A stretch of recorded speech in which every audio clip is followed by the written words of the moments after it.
Hello guys, welcome to my Android Tech channel.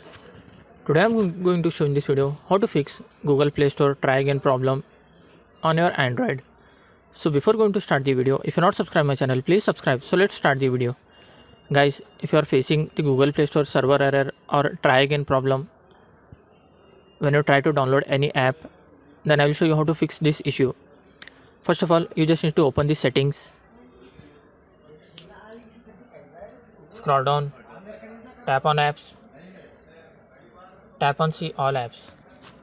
Just tap on this search icon, then find Google Play Store. You can see here Google Play Store. You just need to tap on that. You need to scroll down. You can see here mobile data and Wi-Fi. You just need to tap on this. You have to make sure that background data should be enabled. If it is disabled, you just need to enable this option. After that, below you will find another second option, unrestricted data usage. You have to enable this option also.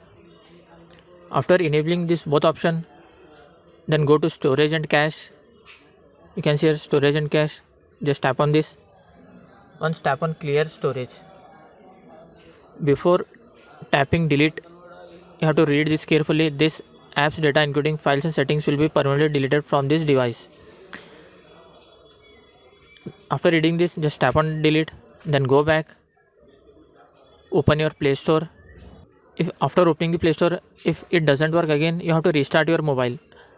After restarting your mobile, then again you have to open your Play Store and you have to sign in your ID because if you clear that data, the ID will be logged out from the Google Play Store. Then you have to sign in again. After doing this, hope your issue will be resolved.